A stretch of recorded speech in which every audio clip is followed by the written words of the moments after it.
Paano nga ba mag-apply kay Lalamove? Ang hina sa instruction. Kukunin ko lang daw po yung crankcase bearing. So hindi naman ako papayag na walang kasabay ito. Nakakatakot kasi yung dancer eh. Oh, grabe. Ano, tignan nyo. Akitin natin, primera lang.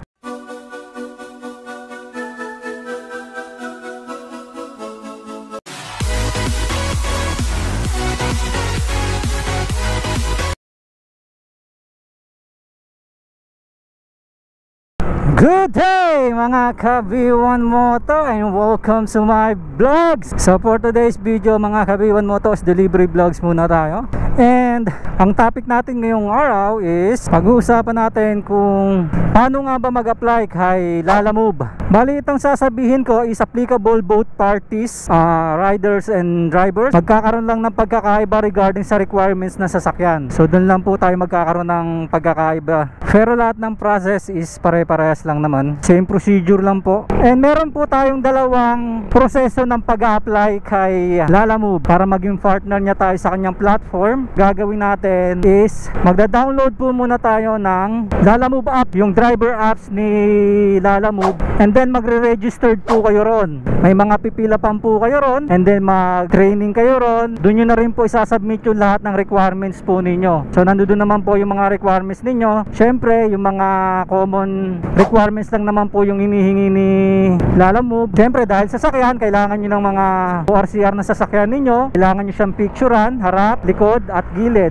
Yun po yung mga kailangan natin. And then yung mga valid IDs, kailangan mag-prepare kayo ng valid IDs. And hindi ko sure kung kailangan pa ng NBI, pero meron naman doon makikita, or police clearance. And then after yung pilapan nyo, maghihintay kayo ng verification. And then may training din po doon. Training po kayo doon para ma-verify po kayo. Gaya nga nasabi ko sa inyo kanina mga Kabiwan Moto, is dalawa yung proseso noon. Isang online, isang walk-in. So bakit ba kayo mag-online and bakit ba kayo mag-walk-in? Yung pagkakaiba nila. Although parehas naman na magre-registered naman pala, di ba? So yun, balikan ko kayo mga Kabiwan Moto at malapit na tayo dito sa ating drop. Ay, sa ating pick up pala. So nakakuha tayo ng pick up natin mga Kabiwan Moto. Ito yung first booking natin ngayong araw. So malayo siya. Bali 234 simula dito sa Dasmariñas papuntang Alfonso, Cavite. And syempre, as usual, sasabayan natin to. Hindi pwedeng hindi, di ba? Sayang yung takbo natin. Ayan, medyo makulimlim mga Kabiwan Moto. Parang uulan. Saan dito yung customer? Ayun, ako pa chat yung customer, hindi nagre-reply. Hello?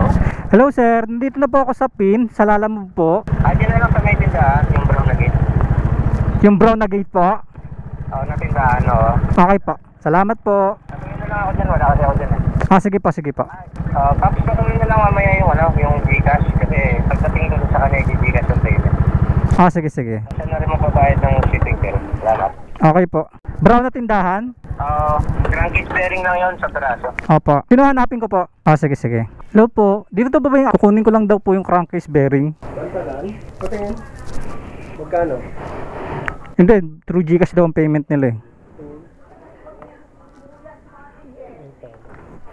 Yung pang Honda Beat, yung mga Kabiwan mo, hindi kami nagkaintindihan ng customer. Hinihintay ko siya, pinapakuha niya pala dito sa tindahan. Loko talaga ako, ang hina sa instruction. Di sana kanina pa ako nakaalis. Double booking ko na lang ito. Opo sir, Gcash daw sir. Bago ko daw i-drop, wait ko mag-payment si customer. Ito lang sir. Sige, salamat. Ito mga Kabiwan mo to. Pick up na natin. Good news to, mga Kabiwan mo to. Maliit lang to. And then Saber. Pwede tayo magtatlong booking. Okay, hanap tayo. Hintay ako nang hintay doon. Kala ko pupunta si sir kasi wala siya. Ayun pala, doon niya pinapapick up sa may tindahan. Kuklog din ako eh. Tagal ko tuloy. Canceling ko na nga eh kasi hindi siya dumarating eh. Ako pala may problema. Loko ako ah. Loko ako ah. Yan mga Kabiwan Moto, nakakuha tayo. Bali 44 kilometers to, 243. Bali Saber siya, so medyo mas mababa siya dun sa regular na fare. So hindi naman ako papayag na walang kasabay ito. So hanapan ko siya ng kasabay. Maliit lang naman, bearing lang naman to. So bali ang takbo na ito is 243. Siguro kung hindi to Saber, nasa 300 plus to. Isang takbo natin. Ayan. Hintay tayo dito, hanap tayo ng booking. Kahit makakuha tayo pa Tagaytay. Yan, sa Tagaytay. Pero kung may Alfonso, maganda, diretso Alfonso rin, dalawang Alfonso. Para sulit. Pang takbo, possible, nasa 500 plus. Sulit sa gas. Hanap lang tayo ng pwesto rito. E pinestuhan ako rito, nakakuha ako booking kahapon eh. Ayan, dito tayo. Dito tayo nakakuha ng booking kahapon eh. So dito tayo ulit tatambay. Hintay tayo dito. Ayan mga kabiwan moto. Takbo na natin to, no choice tayo. Hanap na lang tayo on the way. Di tayo makakuha. Kaya ayaw ko na biyahe na holiday kay Lalamove eh. Walang booking eh. Bali ba biyahe tayo ng 44 kilometers mga kabiwan moto. Naulan pa. And ampere nito mga kabiwan moto is 243. 44 kilometers. Ay, muulan. Secured natin yung ano natin, gamit natin. Wait lang, hanap tayo na masisilungan. Lalagyan natin ng plastic yung cellphone natin. Yan, siguro mamaya ko na lang kayo update mga kabiwan moto kasi medyo naulan. Para hindi mabasa yung GoPro natin. Mahirap na. Ayan mga kabiwan moto. Nandito tayo sa Alfonso. Grabe ang tarik na ito. Akitin natin. Hindi ko makontak yung customer. Walang signal dito. Akit tayo. Oh, walang signal. Akitin natin to mga kabiwan moto. Ayan tarik oh. Tignan nyo oh. Yung motor oh. Ano? Tignan nyo. Akitin natin. Primera lang.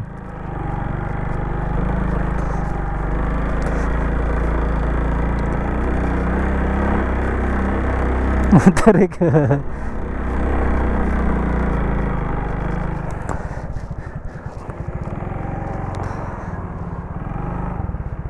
Oh, tarik. Grabe.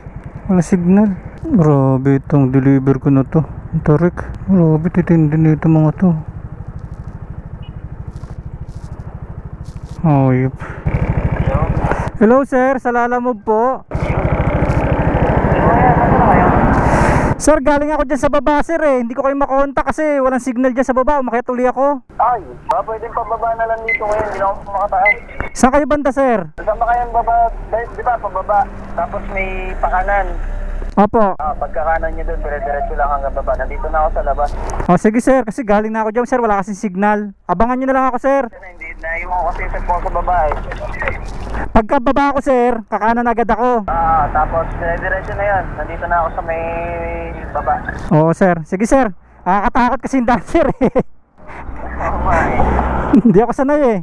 Sige sir, paabang na lang ako sir. Grabe ang tarik eh. Ha? Oo nga eh, kakatakot eh. Isa pa, kaya yan. Nakatuwad kasi.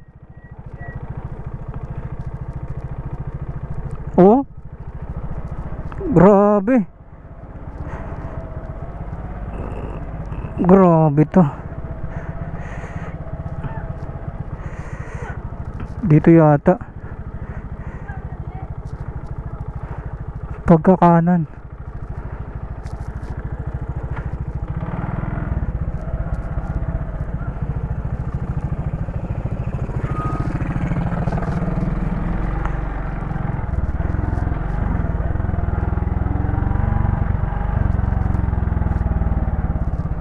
Ito ba yun? Dito ba yung daan?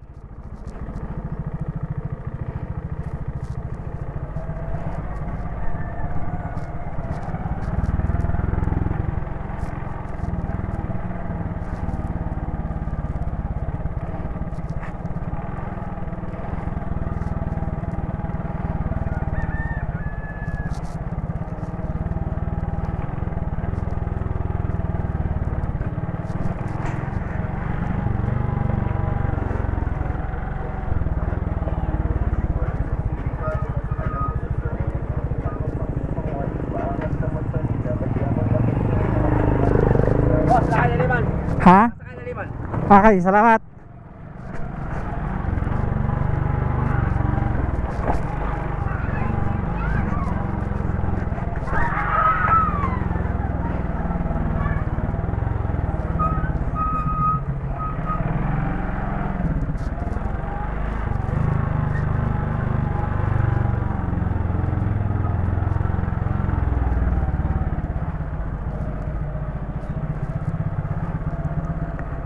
Kaya ba yun sir?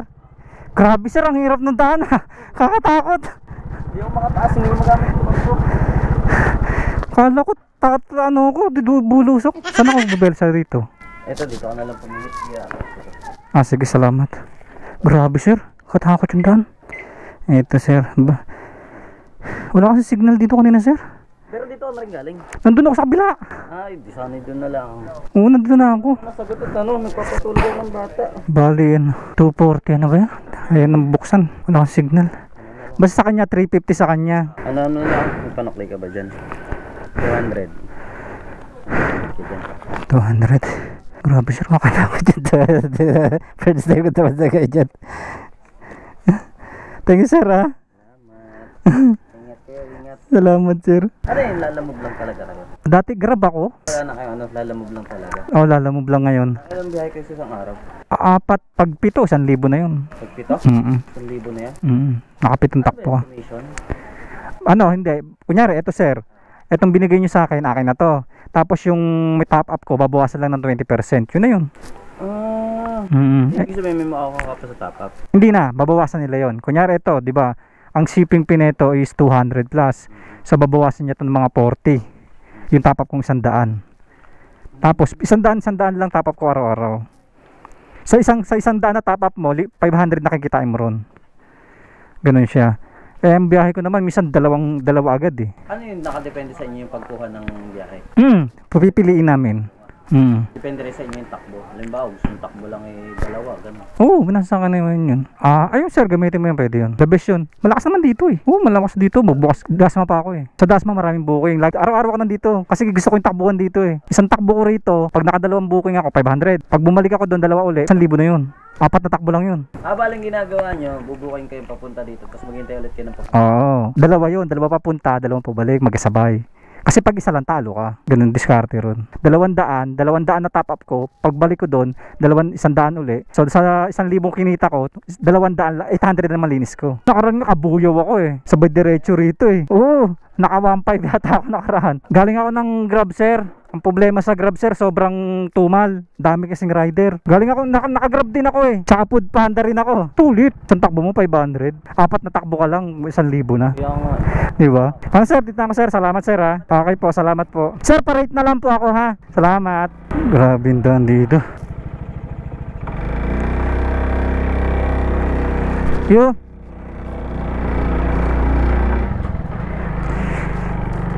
Mga kabiyon mo to. 243 lang yung fare pero ginawa ni sir na 300. Oy.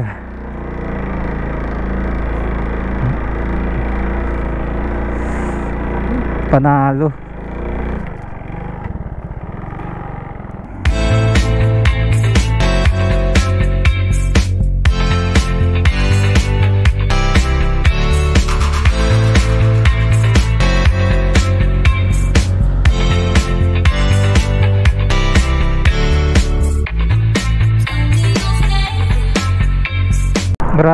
Grabe mga kabiwan moto, napakalamig dito sa Tagaytay.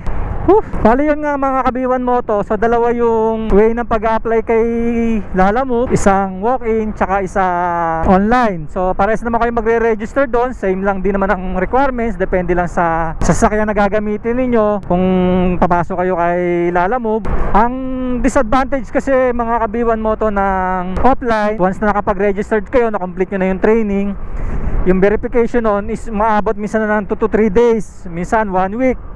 Hindi katulad pagka nag-walk-in kayo, pupunta kayo mismo dun sa office ni Lalamove. Meron dito sa Makati, tsaka meron dito sa PITX. On the spot, within that day din, pwede na kayong bumiyahe. Pag uwi ninyo, pwede na kayong makabiyahe. Magtatap up lang kayo ron, and mabe-verify na po agad nila yung account ninyo doon. Yun lang po yung advantage. Pero syempre, kailangan nyo pa rin mag-register doon sa Lalamove app. Ang maganda niyan, habang on the way kayo, o habang naghihintay kayo ron, mag-registered na kayo. Para pagdating nyo, pagpila nyo doon, i-aasikasuhin na lang nila kayo, be-verify nila agad. Yun po yung kagandahan ng mag-walk-in kayo, and ayun yung advantage niya. Kung di naman kayo busy, mas maganda pumunta na lang kayo. Pero kung ayaw nyo pumunta dun sa office nila, pwede naman kayo maghintay na lang hanggang ma-verify yung account ninyo. Kaya nasa sa inyo po yun mga kabiwan moto, kung saan nyo gusto, kung ano yung preferred nyo, kung ano yung maalwan sa inyo. Pero kung gusto nyo agad ng instant activation, mas maganda mag-walk-in na lang kayo. Kasi on the spot yun eh. On the spot na registration o verification na agad yun.